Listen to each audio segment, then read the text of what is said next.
I'm Ariana Grande. Hi, I'm Cynthia Erivo. And you're listening to the Broadway Podcast Network. Visit bpn.fm to discover more.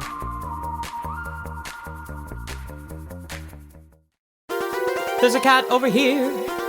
There's a cat over there. And the wrong one died. And the wrong one died.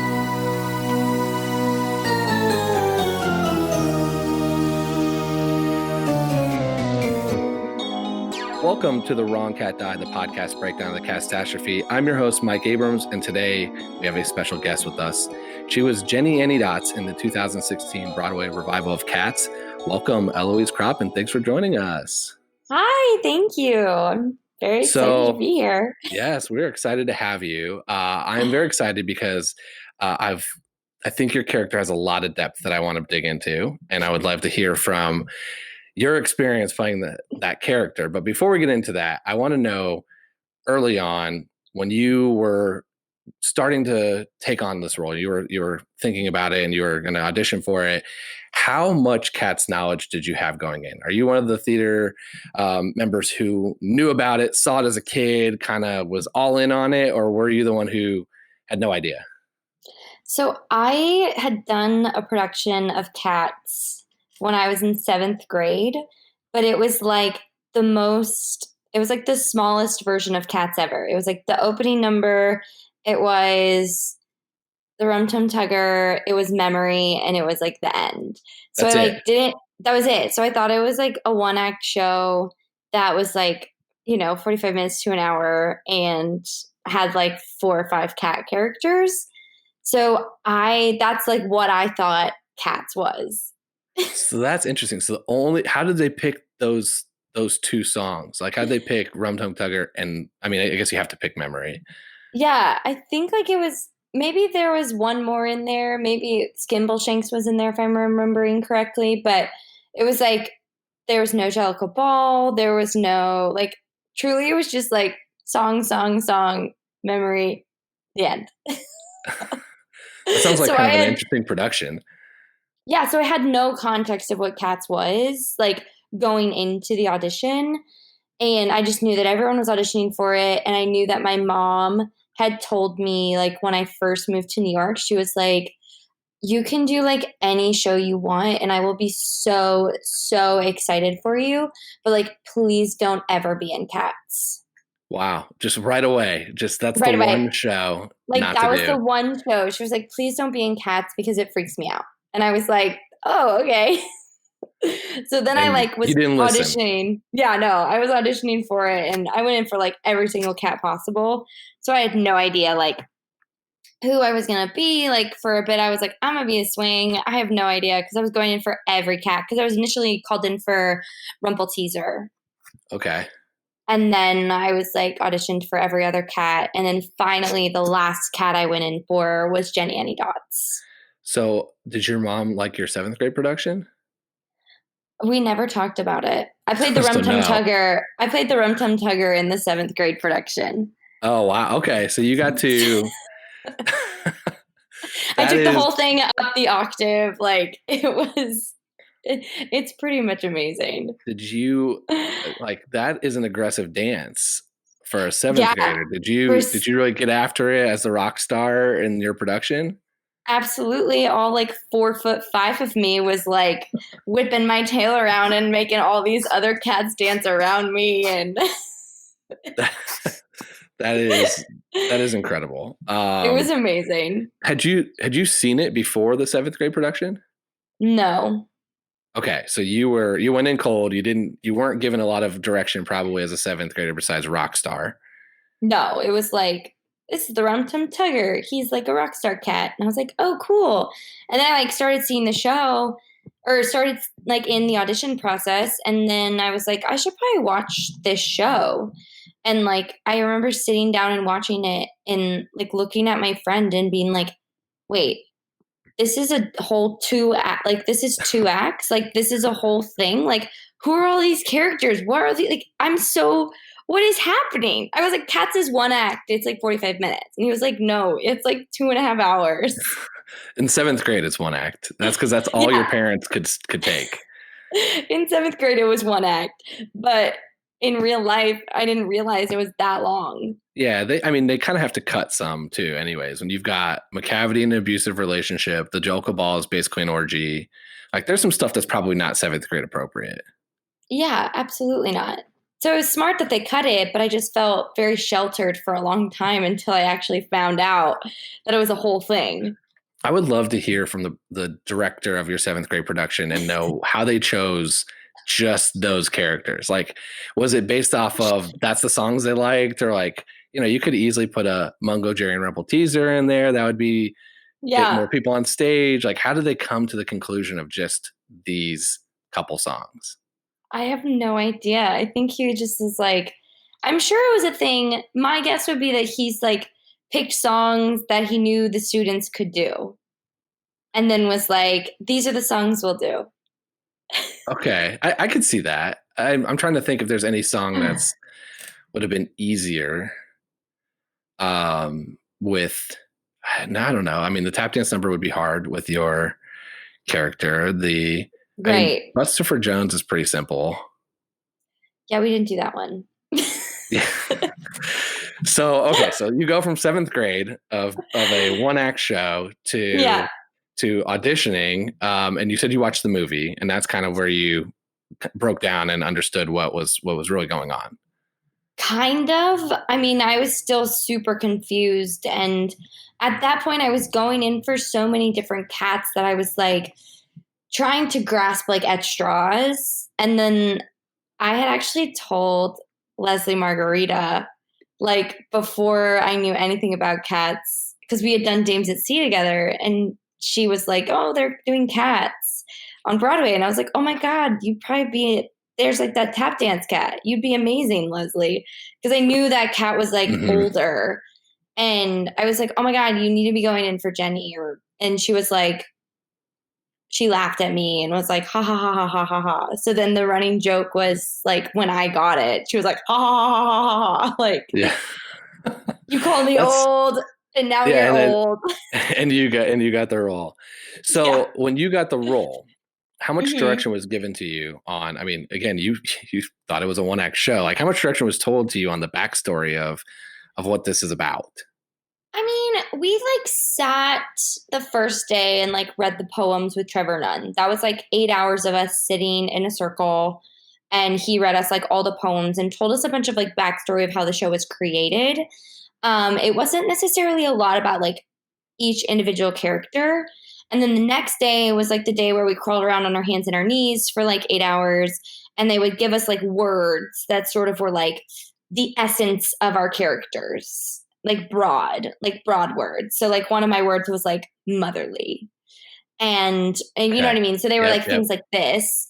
But that was like kind of it. There really wasn't, or they would be like, my favorite was, well, Jenny wouldn't do that. Or like you would like do something with your cat and they'd be like, no, Jenny wouldn't do that. What, give me an example.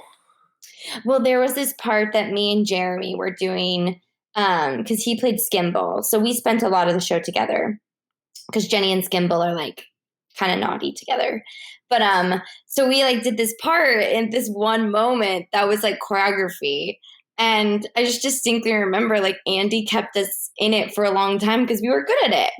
It was like you went into a cartwheel and he like assisted me like in this cartwheel in slow motion and like set me down, and then like Grisabella entered for the first time and this, that, the other, blah, blah, blah, blah, blah.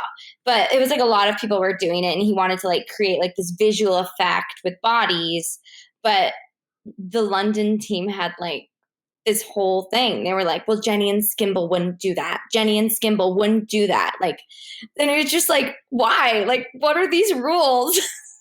Okay. So it was more of like certain scenarios that just like, there's no way your character would be in that situation. Yeah. So then a lot of the show, what was really funny is like, I got to create a lot of my show because I got like a lot of freedom. There would be like a lot of times where I think they either forgot about me, or like if you weren't in like the front of the choreography that they were setting that day, you just kind of were like fending for yourself as like in the background of the junkyard. And that's where you needed to make sure you were doing stuff Jenny would do. Yeah. And that's where I made sure that I was like doing Jenny stuff. So how would you describe Jenny's stuff? Like what is your backstory for Jenny? I mean, Jenny is definitely the motherly cat. I like spent a lot of time with Electra, Syllabub, and Pouncible, which are like the 3 kittens. I think that Jenny she has this, she kind of like keeps everyone together in the clan, in the tribe. You know what I mean? She's very much like, I think one of the things that was always so like thematic for me was the fact that like Jenny's number was first and really like set the show and like set the stakes of the night. And I think Jenny I always knew I wasn't going to win, even though I wanted to win.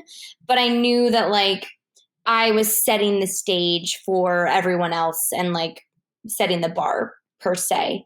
But I think like my job as Jenny was like, I really did like coerce the kittens a lot, and a lot of my track I created to like make sure that like every moment I knew exactly where those kittens were and knew where like threats were.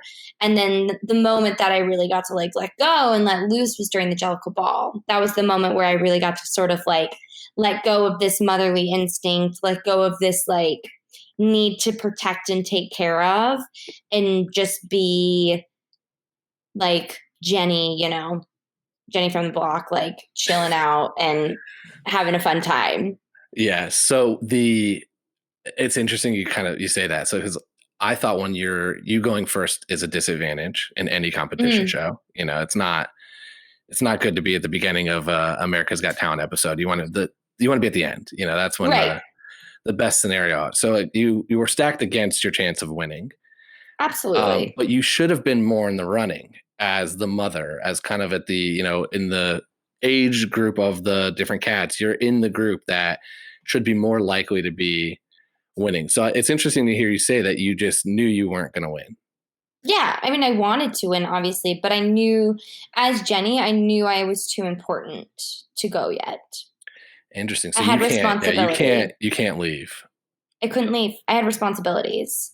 So why does your character nap then most of the day? Because most of the day is when everyone else is awake. And at night is when everyone's asleep. So that's when they need someone to be awake for them and protect. Okay. So that's your protector. You're protecting at night when they're all asleep, and you're teaching mice to make scarves and cockroaches to tap dance. Yeah, exactly. That's all I took away from the song. Yeah, like Jenny, if Jenny was a house cat, because there's like lots of controversy about whether if Jenny was a house cat or not. There's like a lot of like backstory, but I never had a collar. So I don't think Jenny is a house cat. The Wikipedia fan page has you as owned by the landlord and an indoor cat. Yeah, but I don't know. Like I didn't have a collar. So unless like my owner just was a bad owner and didn't put a collar on me, then part of the rationale I think is having the fur, the additional like your quick change halfway through the dance. And so I think that's part of the reason, or at least the rationale. Right. There's a lot of plot holes. So it's like we can't really fix them all. No, but I made Jenny like, I think she's one of those crazy cats that during the day you're like, my cat is so calm, all she does is sleep. And then at night, she's that crazy cat that like bugs the shit out of you and doesn't go to sleep at night. Like is a nocturnal, those cats that are like jumping up on the window and like, scratching the blinds and like doing all the annoying things, but like only at night. And you're not just doing that, you're tap dancing through the night to keep everyone awake. To keep everyone awake. So when you got the role and you're watching the movie, did you go, oh, my mom's right, I'm about to do a tap dance number with 15 cockroaches tap dancing behind me? Well, I knew that it wasn't going to be cockroaches because Andy was like, we're not doing cockroaches. So we did mice. Okay. We had like the little mice. And so much better. Yeah. And there was like a moment where the boys came on and they had the little like cockroachy outfit, but no one else put like those on because he was like insistent. He was like, I hate that they all are cockroaches. It doesn't make any sense. I don't like it. This, that, the other. Okay, so you had the other fearful roommate in New York. Instead of cockroaches, you had the mice behind you. Yeah.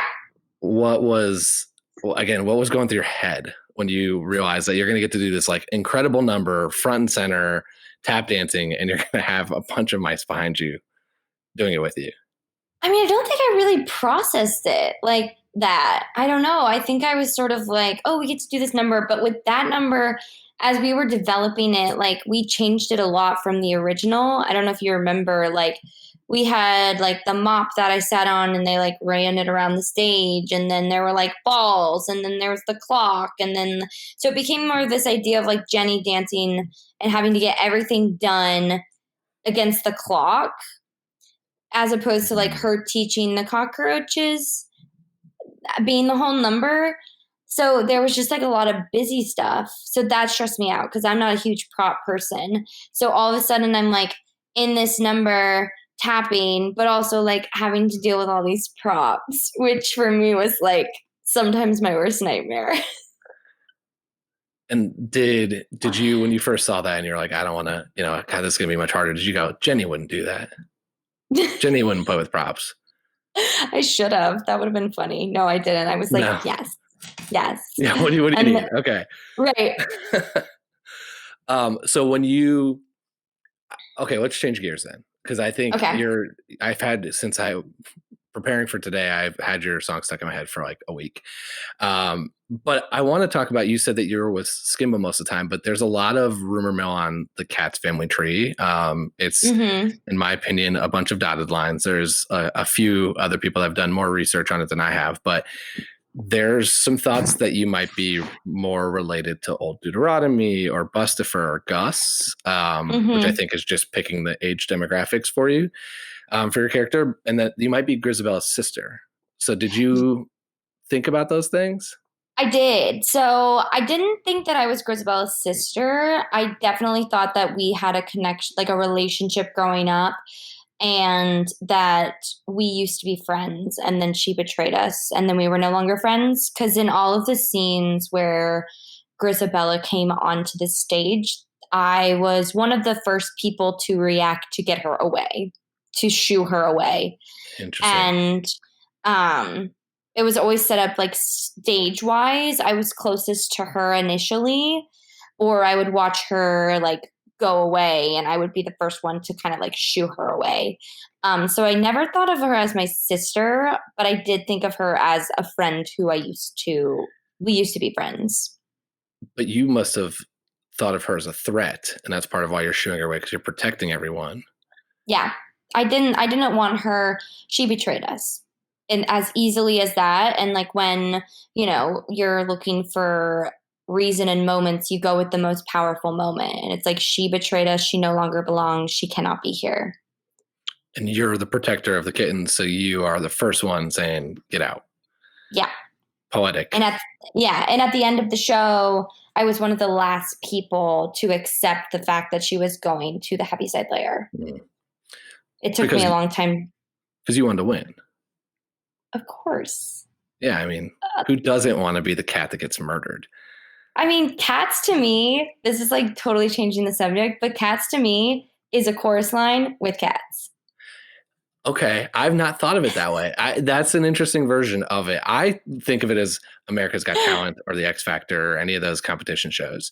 And I think part of that is because I saw Leona Lewis, who was on one of those shows.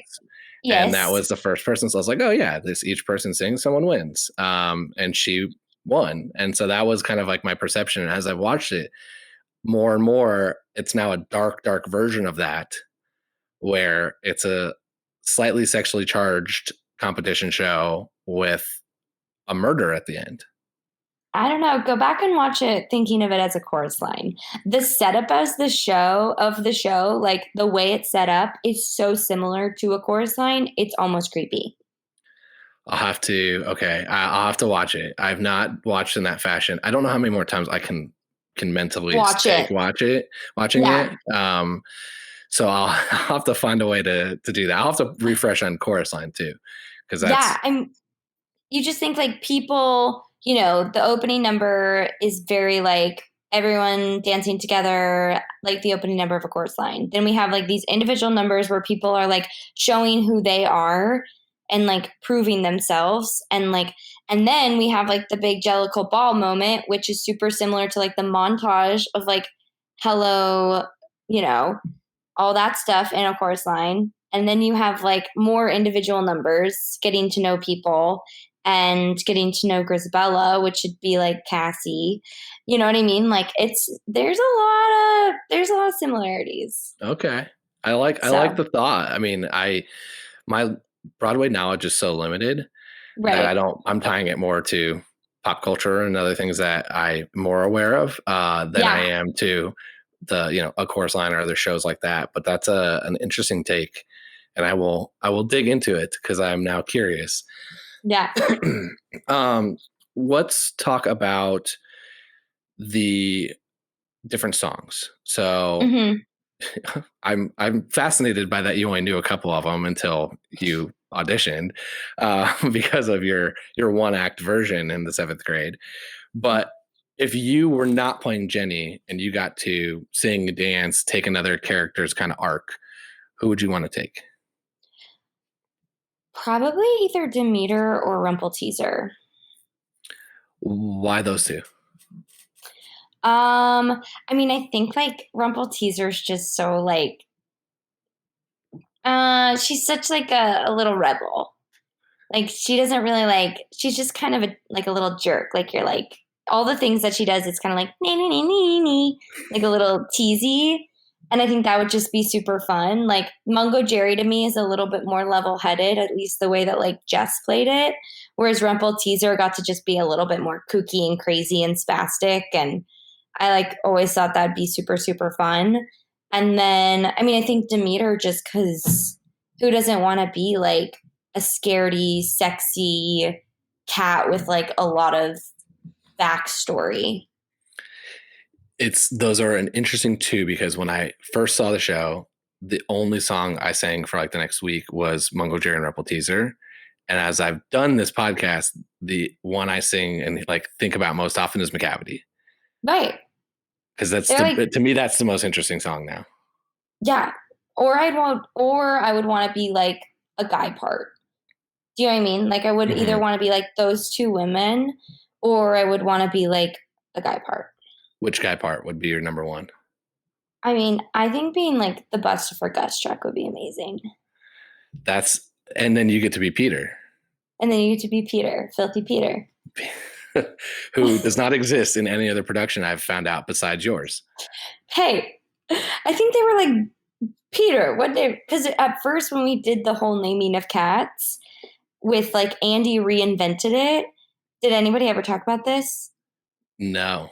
I've not heard we reinvented it. So we all like spoke individual lines and like this, that, the other. And at one moment, these like people were like saying their names as they like walked out of line. And Chris Gurr said Peter. Yeah, and I think it's in the naming. The name's in the poem.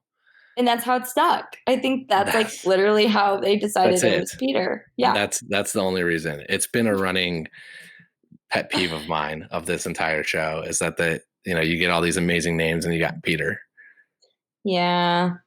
But that's Bill Bailey. Bill Bailey. Yeah, there's a couple, but Peter just is like, it's just out there.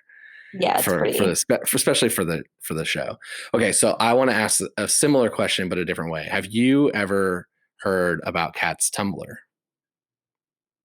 Cat's Tumblr? No. Okay. I did not either until my last guest, who is a super fan, who educated me on this. And it is essentially a group of super fans who all interact with each other as if they are the character and end up in scenes together.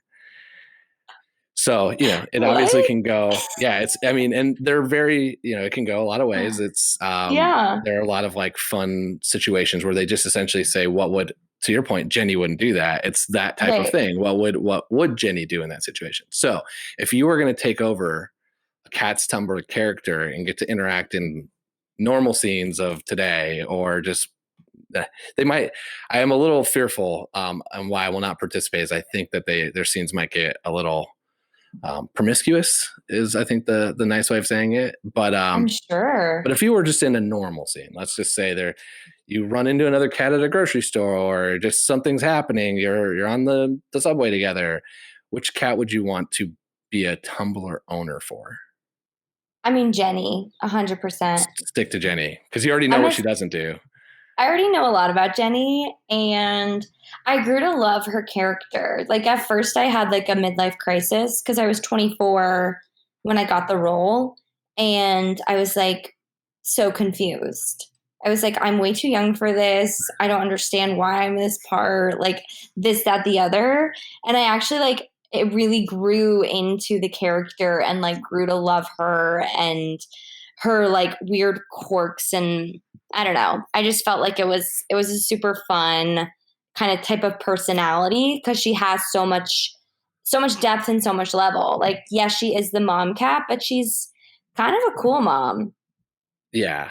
I mean, I agree. I think Jenny would be a really fun one because you get to play protector in a lot of situations.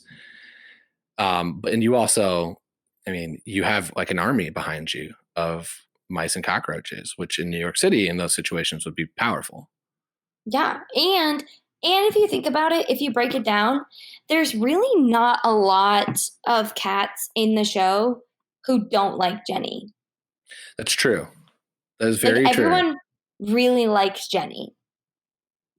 And so that was like a nice, there was no cats that I was like, I didn't like Tugger, but that was because I liked Tugger. Yeah. Of course. Who doesn't like Tugger? That's part of it. Yeah.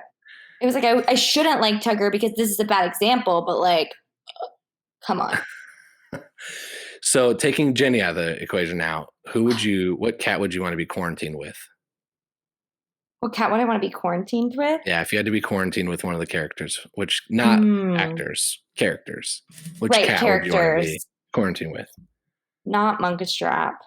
I guess rank them here. That'd be even better. Okay, who's the absolute no way you don't want to be at all involved with him, and then who's like, all right, I consider it, and then you're number one. I wouldn't do Munkustrap just because like he was always sort of preachy and annoying to me. Narrating your day. Yeah, like come on. We can talk. And he just had a little bit of air of he felt better than everybody else. And I don't know. I wouldn't want to be quarantined with him. He's a little too high strung. He needs a little bit he needs stroking of the ego, and Jenny's not gonna do that. Is he your number one no? Or somebody, I mean, you've got to have McCavity lower, right? Yeah, I mean, I wouldn't want to be quarantined with McCavity. Although McCavity might like surprise everyone and be like someone who's super awesome to quarantine with. He might manipulate you. And, after quarantine, you'd be like, I definitely was manipulated. But in the actual events, you might have fun. I mean, if I had to do like friend-wise, I would probably say like Jelly Lorem, because we were always good friends in the show. Mm-hmm. So we would have a fun time quarantining together. What about non-friend? What if it's just like the dream scenario? You're gonna get stuck. Who are you picking? Let me see. I'm trying to think of who I would pick. Non-actual show scenario. I'm trying to think of what Ahmad's cat's name was.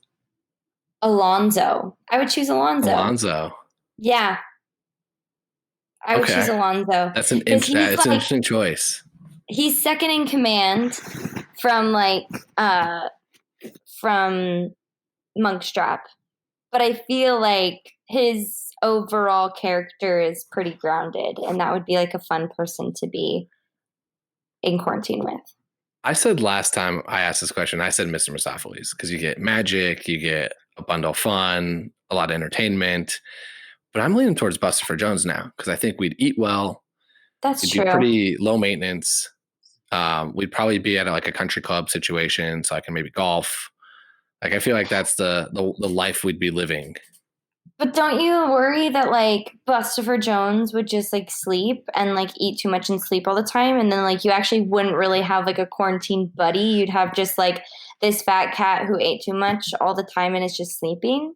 Yeah, I mean that's totally fair, but isn't that what most of us have been doing in quarantine anyways? Like I can watch Netflix with him asleep next, on the couch next to you. I guess that's true.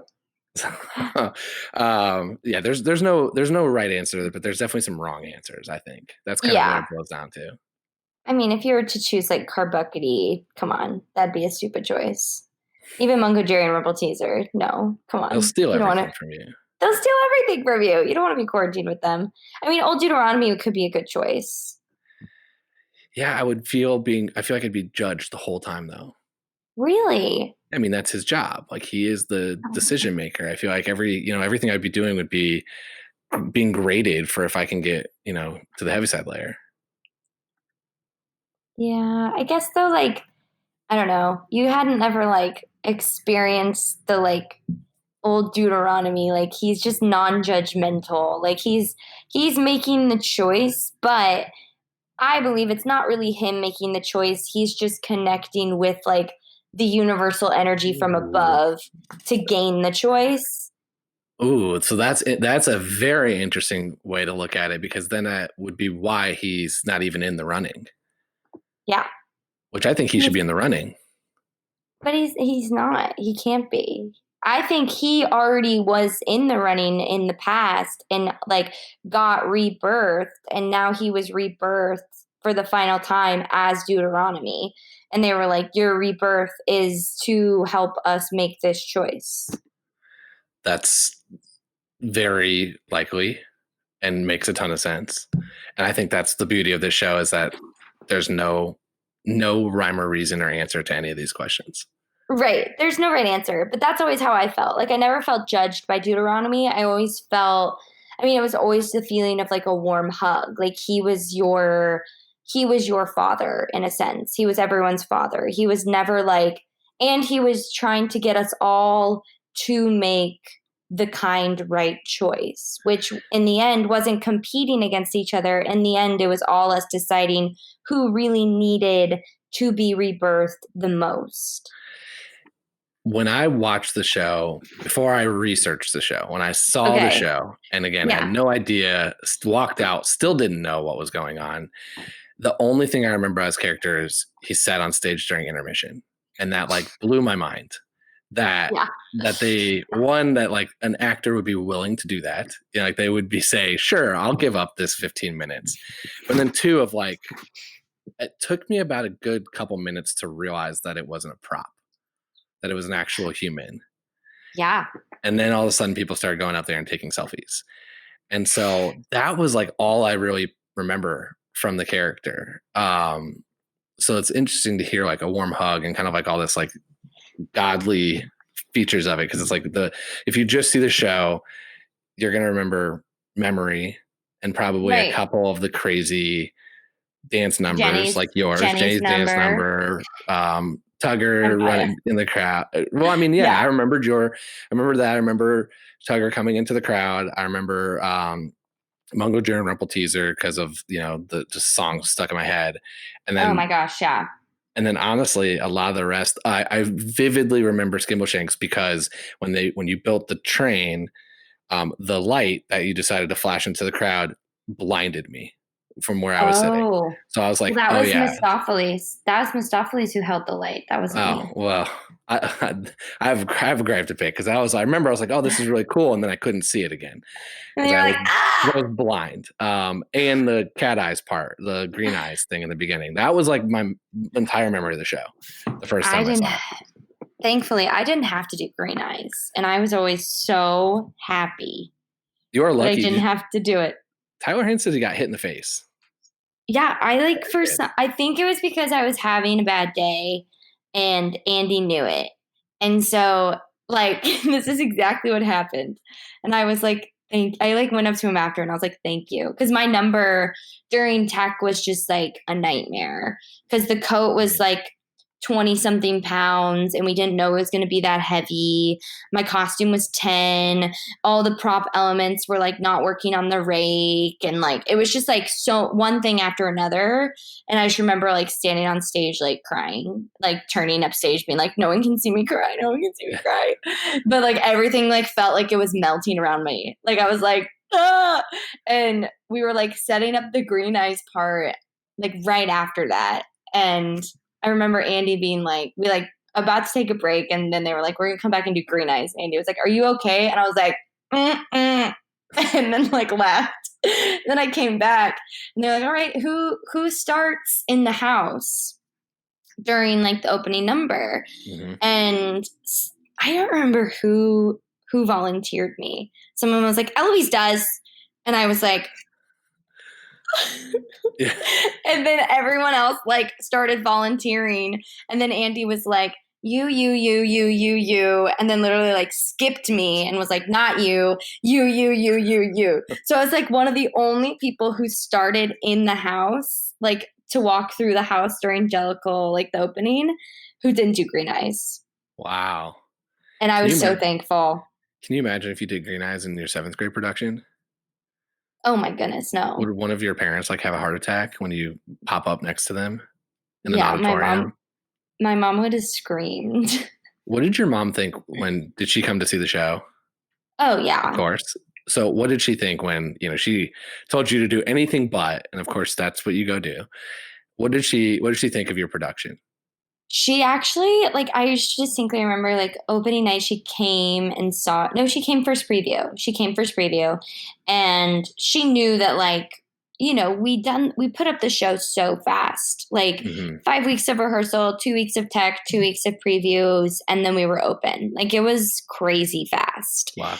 And it would have been fast to just set it, if it was the original production, but this was a whole new reinvented version. So it was nuts. And I remember, I think it was first preview and like the crowd was really packed and she was like, wow, there are a lot of people here. And I remember her texting me being like, there are a lot of people here. It's like sold out. I was like, oh, wow. And after the show, she was like, I actually like really liked it a lot more than I thought I was going to. So for me, it's like such a backhanded compliment. I was like, it was better than I expected it to be. Well, I think she thought like she would just not like it or relate to it at all. And the fact that she was like, I was thoroughly entertained the entire time and I wasn't creeped out. And I thought it was like, she was like, I thought it was good, like really good. So I think her expectations were thinking that like she would hate it and she would like, go out at intermission and not come back in. Your main stuff's done. So yeah, you didn't head out. Exactly. But she was like, I thought it was like super, super great. She really, really liked it. So I'll take it as a compliment. That's awesome. I'm glad she went in with a low bar. I went in with no bar because I had no idea what I was going in to see. Okay, let's, here's the $1 million question now. So this is my entire podcast has been debating and arguing why Grizabella is not the right choice at the end of the show. Okay. So do you agree with me that Grizabella is not the right choice? Or do you want to defend Grizabella? And if you don't want to defend Grizabella, who should die at the end of the show? I mean, do I think Grizabella is the right choice? It's like 50-50. Do I think you could have picked another cat? Absolutely. Like, I think you could have picked another cat. I mean, Gus could have been picked. I also think Demeter could have been picked. Ooh, Demeter. No one's argued Demeter that I think of. A lot of people argue. There's a big Team Gus following out there. Well, of course, Gus. We love Team Gus. So argue Demeter's case. So I think Demeter just has a lot of demons. Demeter has a lot of issues, and I think she has done wrong. And I think she is haunted by her past with all the McCavity stuff and getting involved with that. And I think that she potentially could go and be reborn and be freed of that past. That's a very...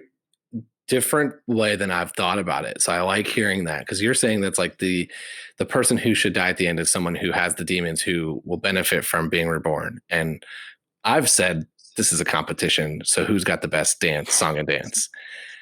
That's how I've analyzed this. Very deep, very, very deep, like analysis of the show.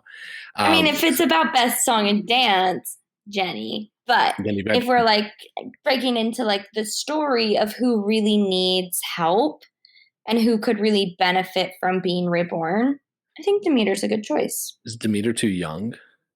No. Great. I love it. Stick to it. It's one of my favorite songs now. Is her song. That song with Bomb Ballerina. Yeah. So good. So good. Oh. That's an interesting take. I've not thought about it from that perspective. Chris Gurr said that he didn't think Gus had another life to live. So I thought that was very poetic of him, but also like, that's why he thought no for Team Gus. Mm. But I think, it should be Rum Tug Tugger and Mr. Mistopheles going up together. Why Rum Tum Tugger? When you talk about performances, I think the two of them have some showstoppers. And then I like the fact that the entire fan world thinks that they are together secretly. So I think that they should be a little kind of Bert and Ernie scenario and head up to the Heaviside Layer together. I mean, I like that. I just don't think Mistopheles is like too useful. They would never pick him. His magic and his like all the things he can do. There's no way he'd be reborn until he like is about to die. That's true, but how many times has a magician won America's Got Talent? Like this is a showstopper here. Like again, I'm taking this from one literal angle, so that's why I know that this is a flawed way to analyze this to musical. Analyze it. So I love hearing you say that, like you're picking Demeter for like a very thoughtful, real reason instead of like, oh yeah, it's like if it was America's Got Talent or the X Factor, like of course we'd pick Mistopheles.